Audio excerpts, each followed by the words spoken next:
शिवाल कृष्ण लाल श्री गिरिराज धरणी श्री वल्लभाधीश श्री गुसाई जी परम दयाल श्री श्याम सुंदर श्री इस आख्यान की 3 वाणी है, त्रिविध वाणी।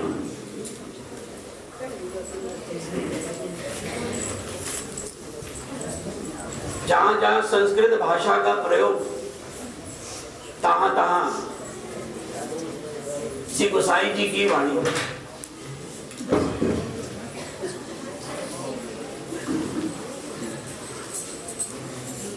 और जहां ब्रज भाषा का प्रयोग देवादिदेव उनकी वाणी, और गुजराती भाषा का सबसे ज्यादा प्रयोग गोपाल दास जी ने किया इस आख्यान में, जो इस देश की वाणी है।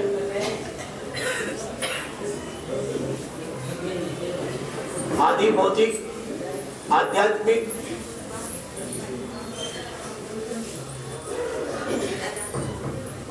और आदि देवी, तीनों के जो ताप हैं उनके निवारण के लिए 3 वाणी का प्रयोग गोपाल दास जी ने किया।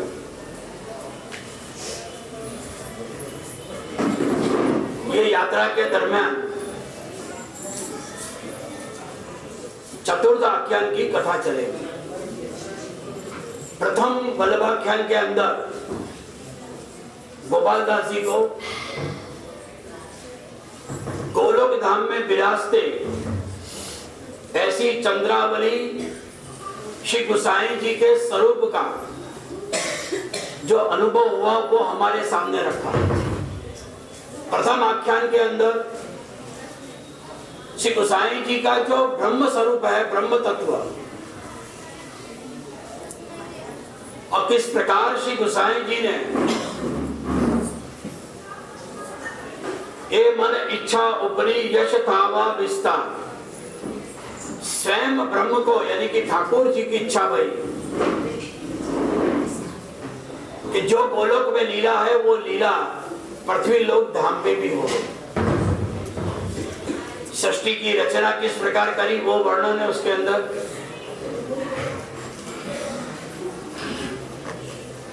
और किस प्रकार गोलोक में पधारने का मन निश्चय किया, वो सारा वर्णन गोपाल दास को अनुभव में हुआ, श्री गोसाई जी ने कराया। पुत्र के साथ पिता को भी याद किया। आज हम अपने पिता को भी भूल जाते हैं, और जिसमें आने वाली पीढ़ी को तो माँ बाप की पड़ी नहीं है। ये संस्कृति हमारे भारत देश की नहीं है। पुत्र के साथ यानी श्री गोसाई जी के साथ पिता श्री महाप्रभु जी को भी याद किया उन्होंने।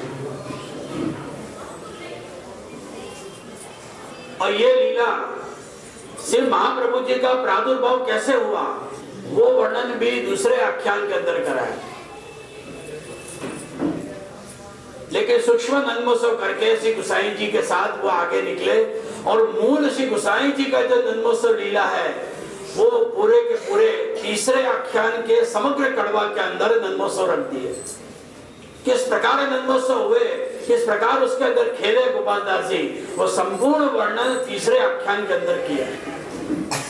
और चौथे आख्यान के अंदर गोपाल दास जी ने स्वतंत्र बाल लीला नहीं गई, कोई स्वतंत्र प्रसंग उन्होंने उस समय के नहीं गए जब बचपन था श्री गोसाई जी का, वो वर्णन नहीं किया। क्योंकि गोपाल दास को श्री गोसाई जी के आने वाले जो स्वरूप और उनकी जो लीला है, उनके गुण हैं, उनके उनको दर्शन करनी है, इसलिए ज्यादा समय उन्होंने बाल लीला के अंदर नहीं गुजारा, इसलिए स्वतंत्र नहीं बताया।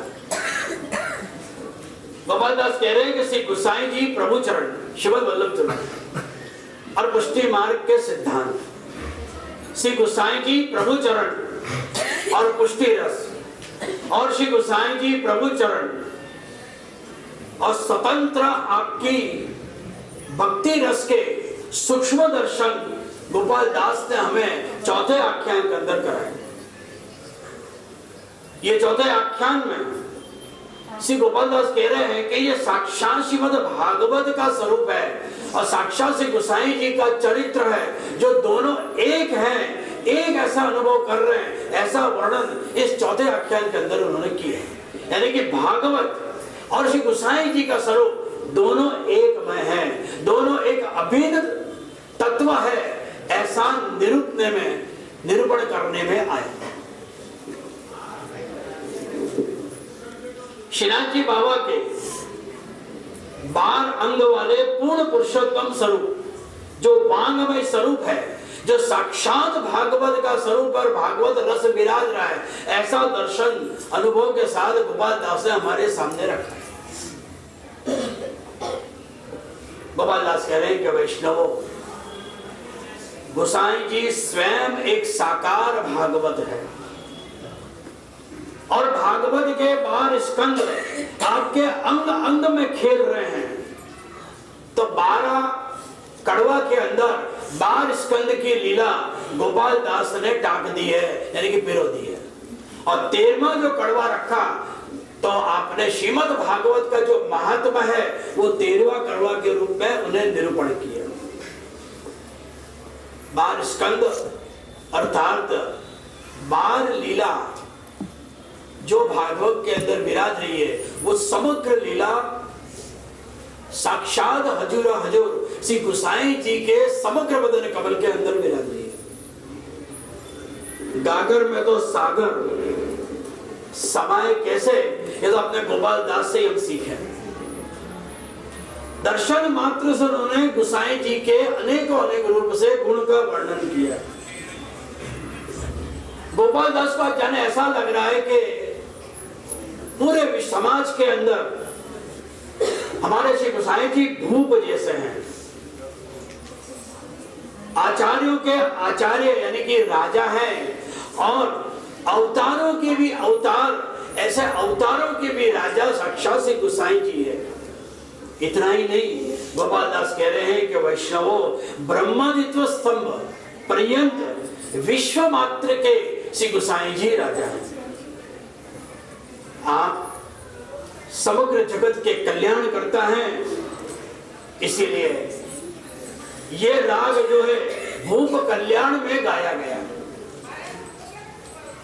गोपाल दास कह रहे हैं कि वैष्णवों, 13 के 13 कड़वा के अंदर साक्षात शांत रस झलक रहा है, शांत रस बह रहा है। जैसे भागवत श्रवण करें तो एक शांत अनुभव होता है, और महाभारत सुनो तो विग्रह अपने क्लेश पैदा करता है, वहां शांत रस नहीं आता है। सारे गा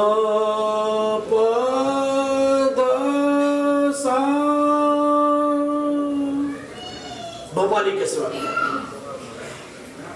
और बढ़ता, यानी कि वापस पीछे हमें तो यमन के या कल्याण के स्वर सानी ध प म ग रे सा।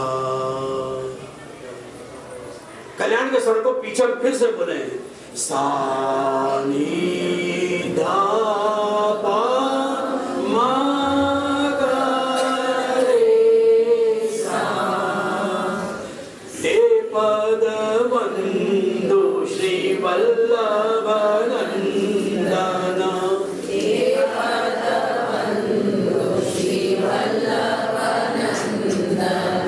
त्रिभुवन मंगल परमानंद,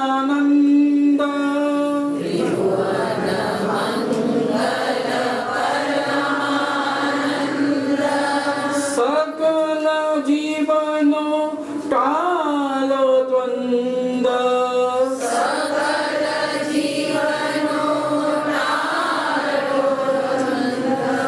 जग मा व्यापो मुख मकरंद,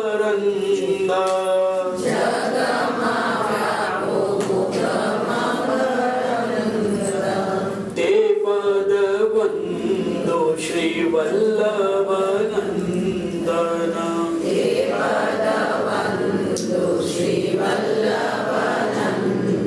गोपाल दास कह रहे हैं कि समग्र वल्लभाख्यान में बारंबार संयोग विप्रयोग भक्ति का निरूपण करने में है। और ये निरूपण क्यों? कारण के गोपाल दास कह रहे हैं कि वाला वैष्णवो, समग्र आख्यान में स्थायी जो रस है वो श्रृंगार है। ठाकुर जी का अपन सेवा करने बैठे हैं और एक श्रृंगार के वैष्णव को विशेष आग्रह रहता है कि हम श्रृंगार के दर्शन करके जाएं, क्योंकि ये आख्यान के अंदर समग्र रस जो है वो श्रृंगार रस है। तो यहाँ दर्शन के अंदर भी हम आठों समय में जाएं तो श्रृंगार रस का एक अनुभव ज्यादा होता है। और श्रृंगार रस स्थायी होने की वजह से गोपाल दास ने बारंबार बीच में परोसने के लिए, यानी कि आनंद के लिए बीच बीच में जो रस है श्रृंगार के, वो बारंबार गोपाल दास ने इसमें पधराया। जब चरण का ध्यान करें तब एक हृदय के अंदर शांत रस जगे। सूरदास जी ने भी अंतिम समय में जब से गोसाई जी के पास गोसाई जी पधारे वहां, तब आपने आज्ञा करी कि सूर, मन की स्थिति क्या है और कोई वैष्णवन को छेल्लो संदेश देनो है। अंतिम उद्देश्य सूरदास ने कहा, कृपानाथ दृढ़ चरण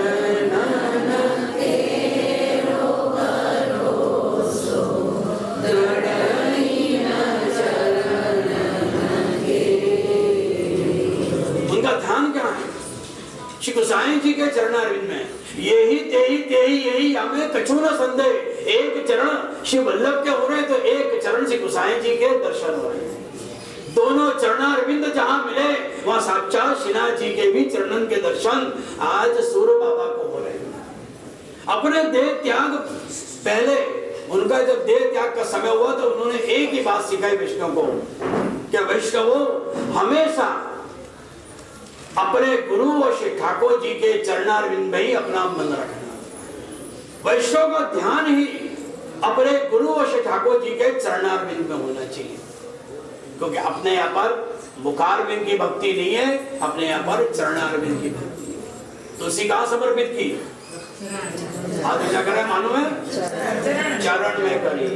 और श्रृंगार कहाँ से होंगे? तो अपनी पहली स्थिति जो है वो चरणारविंद में जाए।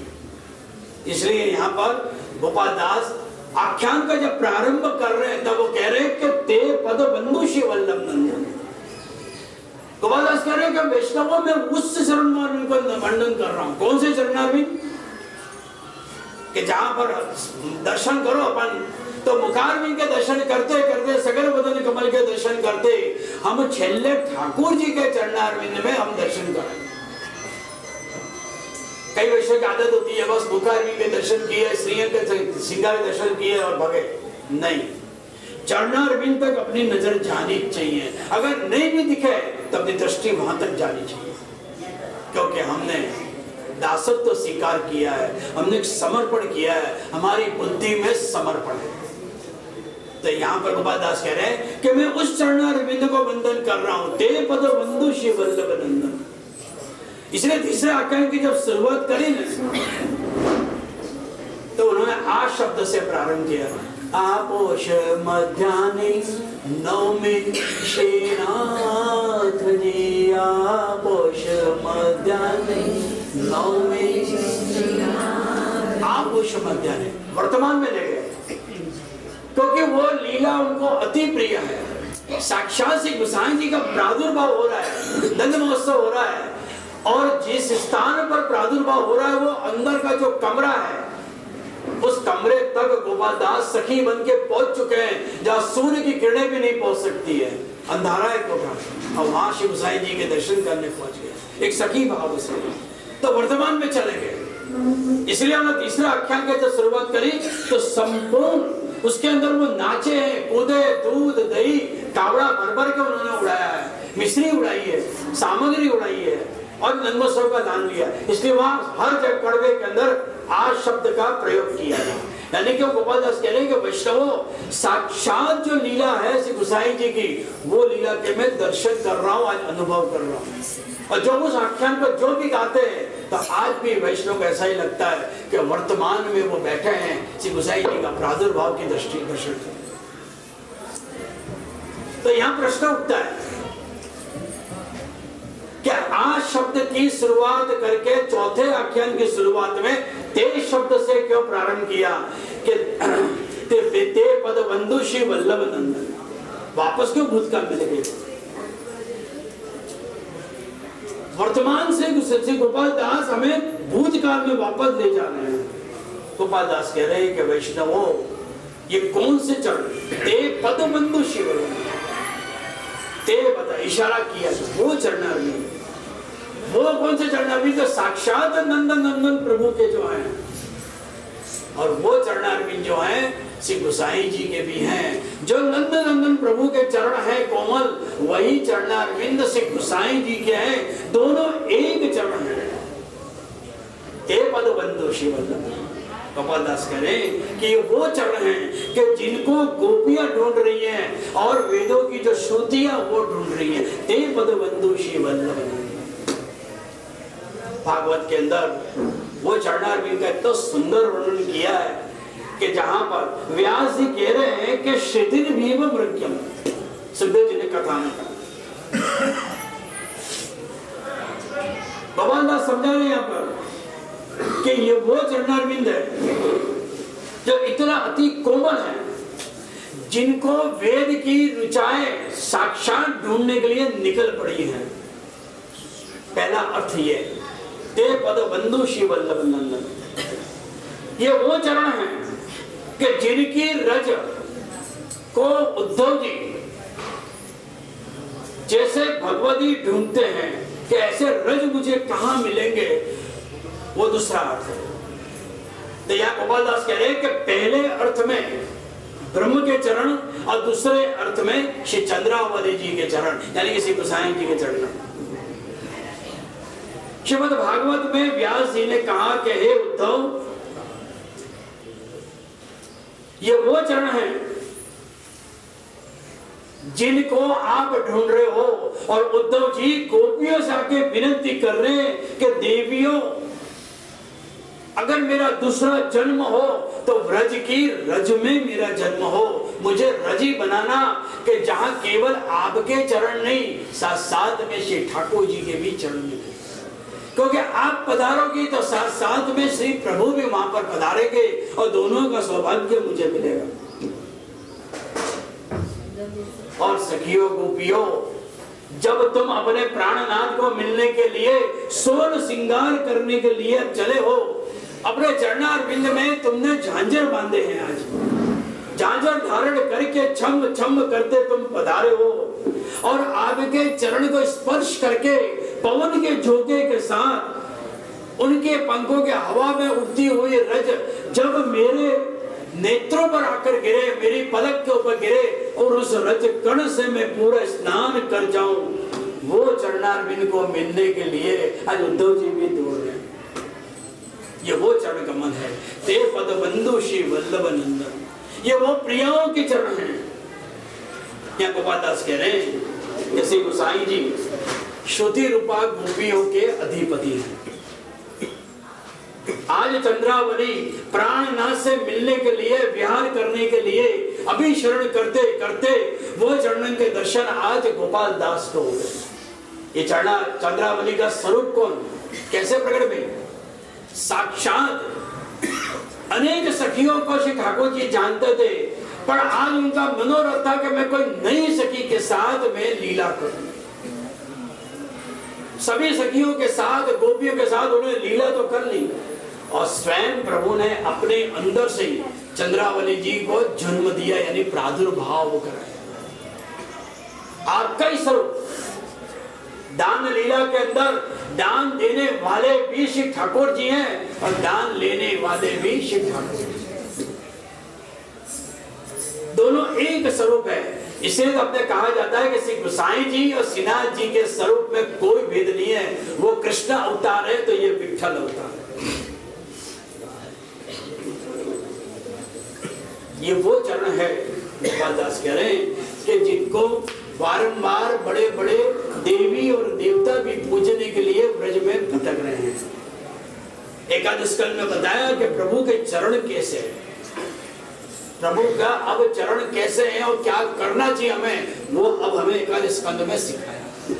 ध्येयं योगी ध्यान गम्य, बोलो ध्येयं योगी ध्यान गम्य।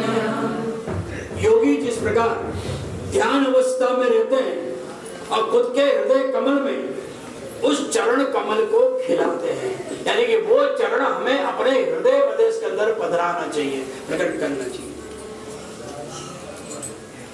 यहां पर समझाया कि योगियों के ध्यान करने के लिए 3 स्थान बताए हैं, नाभि कमल, हृदय कमल और सहस्त्र दल कमल।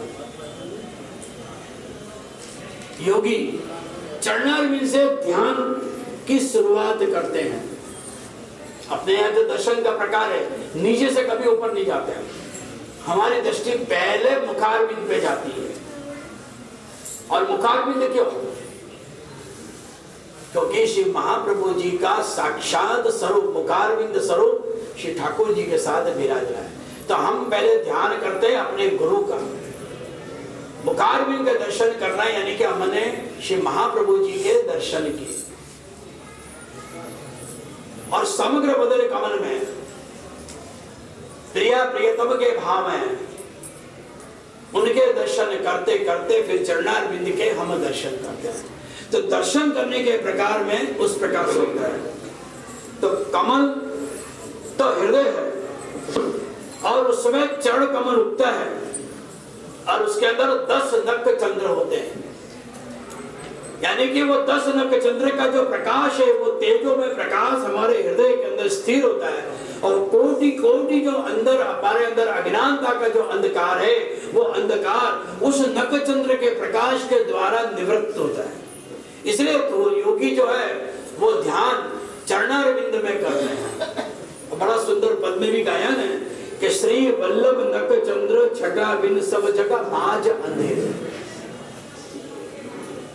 सदा परिभाव गमनम, सदा परिभाव गमनम। यहाँ विद्वान कह रहे हैं कि वैष्णवों, वो चरण जब चित्त में आए तो बीच के तमाम जो प्रतिबंध हैं वो टूट जाते हैं। पर वो चरणारविंद का ध्यान हमारे अंदर होना चाहिए। एक बार हमने जिस चरण में समर्पित हो गए फिर दूसरा को ध्यान नहीं आता। गोविंद स्वामी ने भी अपनी कन्या को ब्याह दी, और जब कान्हा उनकी बहन आई और कहने के लिए कि गोविंद तेरी कन्या आई है, कम से कम मिल तो ले। गोविंद स्वामी ने कह दिया कि बेना, मन एक है जो मैंने श्री जी को दे दी हो, दूजो मन में कहां सुनाऊं। और इसीलिए उनका बारंबार चित्त जो है श्री वल्लभ के चरणारविंद में बहुत जाता था। बड़ा सुंदर भाव उन्होंने अपने कीर्तनों में किया। चरण लगो चित्त मेरो श्री वल्लभ, चरण लगो चित्त मेरो श्री वल्लभ, चरण लगो चित्त मेरो श्री वल्लभ,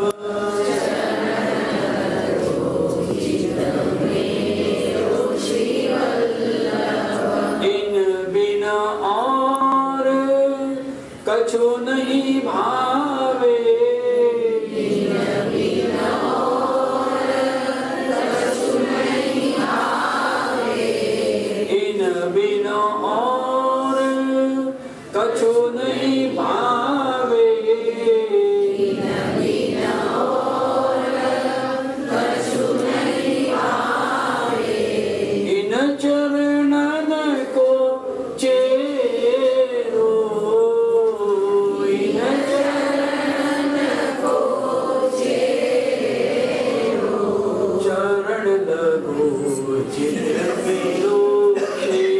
वल्लभ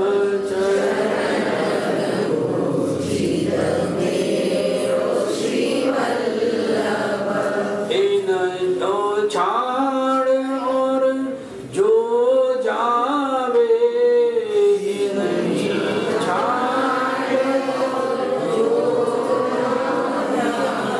सो मूर्ख तुगली लो सो गोविंद दास ये निश्चय कर सोई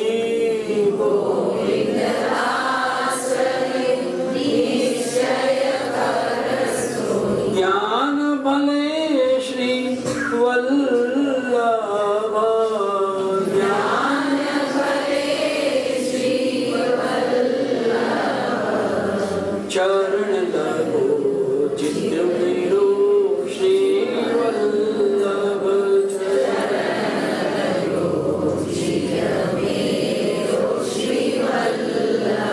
अभिष्ट दो हम सौ भक्तों के सकल मनोरथ परिपूर्ण करने वाले वो चरण, और ये चरण जो है वो 10वें स्कंद के अंदर देवियों की स्तुति में संसार सागर को तरने के लिए नावड़ू कहा है, यानी कि नाव कहा है। लौकिक नाव तो कभी भी डूब सकती है, लेकिन ये चरणारविंद के जो नाम रूपी जो नाव है वो कभी भी डूबेगी नहीं, वो हमें ठाकुर जी के साथ ही ले जाएगी। और ये चरण रूपी जो नाम में हम बैठे और संसार में हम तरे न, तो कभी संसार के सागर में हम डूबेंगे। श्रृंगार हम करने बैठे तो कहां से प्रारंभ करें मालूम है? पीछे वालों को मालूम नहीं लगता। सेवा करते हो ना, हैं? कि सीधे मस्तक पे चढ़ जाते हो। ठाकुर जी तो कहते हैं कि ये तो चरण में तुलसी समर्प दे और बाद में है ना मस्तक पे चढ़ जाए। चरणारविंद में तिलक कंठ आवरण धराया, वस्त्र धराए श्रीअंग के भागा। अब कई वैष्णव को भाता नहीं है तो सबसे पहले कटी पेज से बांध लेते हैं ठाकुर जी को। नहीं, नेपुर धराते हैं पहले, नेपुर। वो भी कौन से चरणारविंद में? जो अपने वाम चरणारविंद है कि जहां पर पीछे का चरणारविंद जिसको बोलते हैं, जो श्रीयस्त ऊंचा श्रीनाथ जी का वो चरणारविंद, वो स्वामी जी का स्थान है। पुरुषोत्तम को स्पर्श करने के लिए स्वामी जी से आज्ञा लेते हैं। वहां चरणारविंद में पहले नेपुर धराते हैं, फिर पुरुषोत्तम जो चरण है, जो जमुना चरण है, वहां पर अपन नेपुर धराते हैं। बाद में कटिपेक्ष और फिर पोची, यानी कि जोड़ धरा दी, उसको जोड़ के आज बंदा की जोड़, अरमानिक की जोड़, हीरा की जोड़। वैष्णव को मालूम नहीं होता है कि जोड़ क्या कितनी बार। झांझर ले आओ, जो झांझर धरी दे सो ठाकुर जी, कंदोरो धरा भी दी, ऐसा बोलते हो ना, कंदोरो धरी दी दो, पोची धरी दी थी, तो अपने पहले नेपुर धरते हैं। और दूसरा कि वहां चरणारविंद में जब अपना पहला हाथ पहुंचता है ना, सेवा में तो अपराध होते ही है। ठाकुर जी को पधराने में, भोग धरने में, श्रृंगार करने में, पकड़ने में, स्नान कराने में श्रम तो पड़ता ही अपने द्वारा। किसी से भी वल्लभ के बालक करे तो भी श्रम पड़ता है। तो वो श्रम का निवारण क्या? वो श्रम का निवारण है कि चरणारविंद को स्पर्श पहले करना है। हम चरणारविंद को पहले पकड़ेंगे। और वैसे भी ब्रज भक्तों ने विचार किया कि ठाकुर जी हमसे छूटे नहीं, इसलिए चरण में जाके चोट गए, पकड़ लिया। और चरणारविंद की नेपुर की भावना यही है कि ब्रज भक्त गुनगुन गुनगुन करते हुए जहां चरणारविंद दौड़े ठाकुर जी के, उनके साथ चरण पकड़ पकड़ के वो भी। तो ये चरण जिनके चरणारविंद से गंगा जी निकली है, ये वो पावन चरण है। शिव विरंचिनुतम, ब्रह्मा और शिव जिनके चरणारविंद को वंदन करते हैं। शरणयम, अनंत जीवों को जो शरणागति दे वो चरणारविंद। दृतार्तिहम, 100 सेवकों की जो आरती है उन आरती को दूर करने वाले वो चरणारविंद। श्रीमद् भागवत के वो प्रसंग को याद करो कि जब प्रभु विदुर जी के घर पे पधारे, विदुर जी की विनती थी कि प्रभु आप मेरे घर पधारो, आप पधारे। छत्र पलंग की तैयारी करी और उसके ऊपर श्री ठाकुर जी विराजे। विदुर जी भूमि पर बैठ गए और श्री ठाकुर जी के जो चरणारविंद हैं वो चरणारविंद उन्होंने अपनी गोद में ले लिया। आज भी कई वैष्णव जब चरण सेवा करते हैं तो अपनी गोद में चरणारविंद ले लेते हैं बालकों के।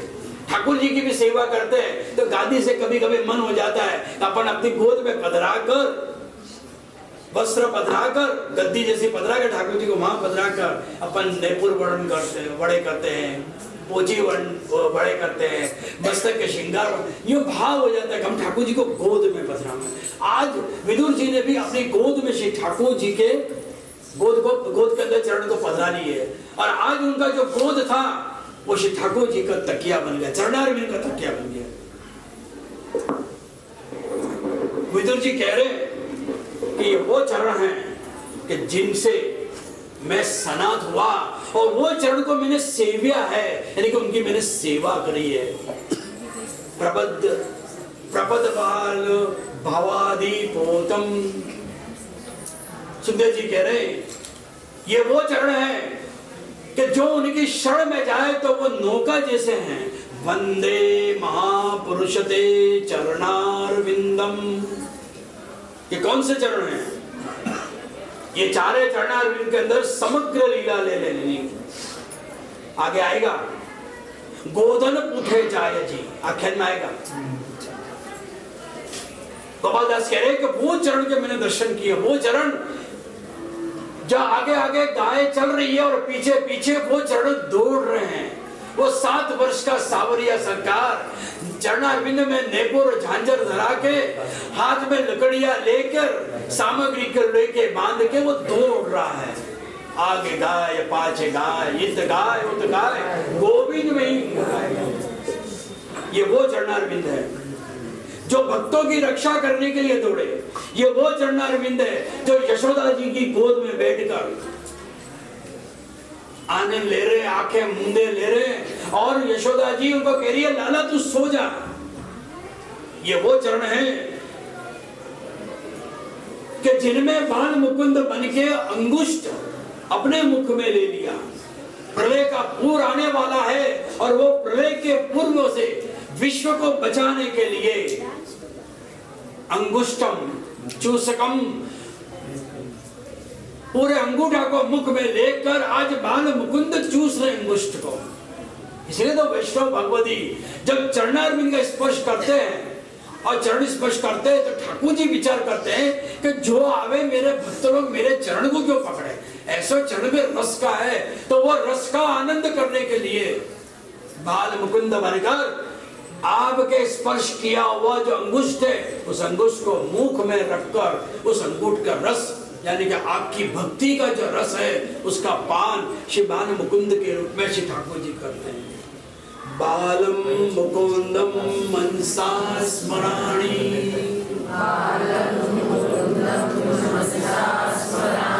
कराल विंदेन पदार विंदनम,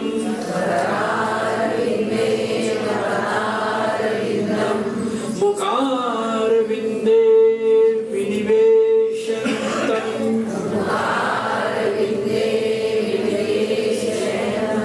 वटस पत्रस पुटे श्यानम,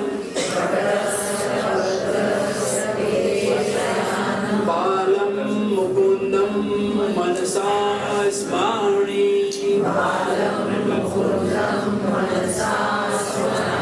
बोलो श्री वल्लभा